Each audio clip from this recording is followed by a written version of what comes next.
একজন জানতে চেয়েছে বয়স ২১ হলে ক্রিকেট একাডেমিতে ভর্তি হওয়া যাবে কিনা। তার একটাই আনসার, এক সেন্টেন্সে যদি বলে দিতে চাই, সেটা হচ্ছে ভর্তি হওয়া যাবে।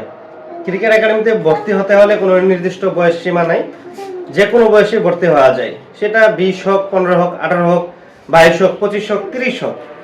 এখন কথা হচ্ছে আমাদের দেশ বাংলাদেশ, আমরা যেহেতু বাংলাদেশে বাস করি, সো বাংলাদেশের কালচার অনুযায়ী ২০ বছর বয়স যাদের, তাদের আসলে ক্রিকেটে আসাটা কতটা যুক্তিযুক্ত এবং কতটা পারফেক্ট, সেটা হচ্ছে মেন মুখ্য বিষয়।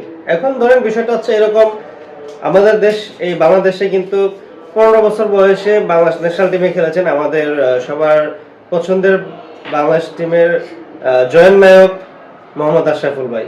উনি কিন্তু ১৫ বছর বয়সে বাংলাদেশ ন্যাশনাল টিমে খেলেছেন এবং ১৫ বছর বয়সে উনি ১০০ রান করেছিল।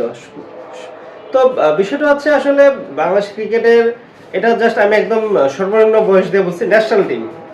এখন আসেন সর্বোচ্চ বয়সের দিক থেকে হিসাব করলে আমাদের ইলিয়াস সানি, তারপর হচ্ছে এরকম আরো বেশ কিছু প্লেয়ার আছে, আমার এই মুহূর্তে এক্স্যাক্টলি খেয়াল নাই, মানে বেশ কয়েকজন প্লেয়ার আছে তারা ৩০ বছর প্লাস বয়সে এসে ন্যাশনাল টিমে চান্স পেয়েছেন।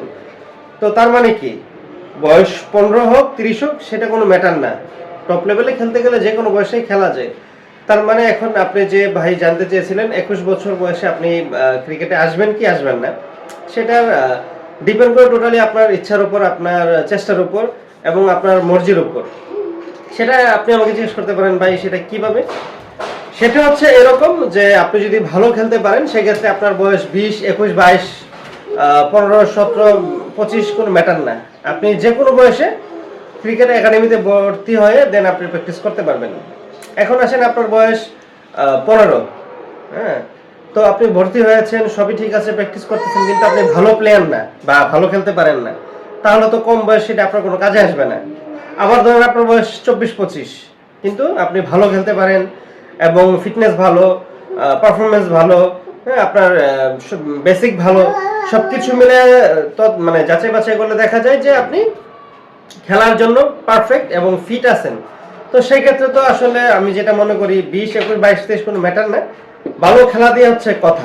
তবে বাংলাদেশের যে ক্রিকেটের কালচার, ওই কালচার অনুযায়ী যদি আমরা কম্পেয়ার করি, তো সেই ক্ষেত্রে আসলে হচ্ছে ২০-এর উপরে গেলে আসলে একটা প্লেয়ারের খেলার যে সুযোগ বা ফেসিলিটি যেটা আমরা বলি, সেটা আসলে অনেক অংশে কমে যায়। কারণ হচ্ছে বাংলাদেশ ন্যাশনাল টিমে আসতে গেলে বা টপ লেভেল খেলতে গেলে আপনাকে অবশ্যই এজ লেভেল খেলার একটা সুযোগ দরকার, এবং যারা এজ লেভেল খেলে ভালো পারফর্ম করে তারা কিন্তু খুব অল্প সময়ের মধ্যে ন্যাশনাল টিম বলেন, প্রিমিয়ার লিগ বলেন, বিপিএল বলেন, একটা লেভেলে চলে আসতে পারে এবং সম্ভব।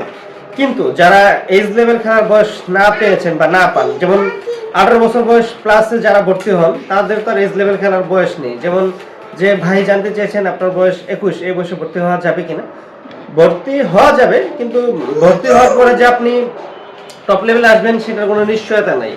আপনি যদি অনেক ভালো প্লেয়ার হয়ে থাকেন এবং টপ ক্লাস প্লেয়ার হয়ে থাকেন এবং আপনার ফিটনেস, পারফরমেন্স সবকিছু মিলে যদি আপনি মাঠে ১০০ দিতে পারেন এবং সবকিছুতে আপনি পারফেক্ট হন, তাহলে ২৪ বছর বয়সেও কোনো সমস্যা নেই। তো দেখা গেল আপনি ২১ বছর বয়সে প্র্যাকটিসে ভর্তি হয়েও আপনি ৬ মাস ১ বছরের মধ্যে নিজেকে ১০০ ফিট করে আপনি Dhaka league, Dhaka division, third division, second division, first division এগুলো খেলা সম্ভব। মূল কথা হচ্ছে আমার, সেটা হচ্ছে আপনি যদি ভালো মানের প্লেয়ার হয়ে থাকেন এবং ভালো প্লেয়ার হয়ে থাকেন, আপনার ফিটনেস ভালো থাকে, পারফরমেন্স থাকে, আপনি ২১, ২২, ২৩, ২৪, ২৫ও কোনো সমস্যা নেই, আপনি আসতে পারেন। কিন্তু আপনি যদি ভালো মানের প্লেয়ার না হয়ে থাকেন, আছে না যে হ্যাঁ মোটামুটি খেলতে পারি বা নতুন আসতে চাচ্ছি, এর আগে খেলার অভিজ্ঞতা নাই বা আবেগ দিয়ে দেখতে চাই, ওই আবেগ দিয়ে আসলে ভাই ২১ বছর বয়সে না আসাটাই বেটার। কারণ আপনি যে আইসা ১ বছর ২ বছর আপনার নিজের তৈরি করবেন, সেই সময়টা পাবেন না। কারণ আপনার ২১ বছর বয়সে যদি ভর্তি হন, আপনি জিরো থেকে যদি শুরু করতে চান, সেই ক্ষেত্রে ২ বছর চলে গেলে ২৩ বছর হয়ে যাবে, সো আপনি অনেকটা পিছিয়ে যাবেন। যার কারণে হচ্ছে কি আপনাকে অবশ্যই ভালো প্লেয়ার হলে আপনি ২০, ২১, ২২, ২৩, ২৪, ২৫ বছর বয়সেও আসা যায় এবং সম্ভব। আর যদি আপনি ভালো প্লেয়ার না হয়ে থাকেন, তাহলে আমি মনে করি না আসাটাই ভালো। সো আমি আশা করি আপনি আমার কথা বুঝতে পেরেছেন। আর যদি বুঝতে না পেরে থাকেন তাহলে আপনি আবার আমাকে আমার সাথে কমিউনিকেশন করবেন, কল দিবেন। আমার নাম্বার দেওয়া থাকে ডেসক্রিপশনে, এমনকি আমার হোয়াটসঅ্যাপ, ওই নাম্বার হোয়াটসঅ্যাপ ইমো সবই আছে। অনেকে হোয়াটসঅ্যাপের মধ্যে যোগাযোগ করে। সো আমার সাথে কেউ চাইলে হোয়াটসঅ্যাপের মধ্যে যোগাযোগ করতে পারবেন। এবং ক্রিকেট একাডেমিতে ভর্তির বিষয়ে যতটুকু মানে ডিসকাউন্ট দিয়ে করে দেওয়া লাগে আমি সব করে দিই, সবাইকেই করে দেওয়ার চেষ্টা করি, কাউকে হতাশ করি না। সো আপনারা আমার সাথে যোগাযোগ করবেন কেউ ভর্তি হতে চাইলে। সবাই ভালো থাকবেন, আল্লাহ হাফেজ, আসসালামু আলাইকুম।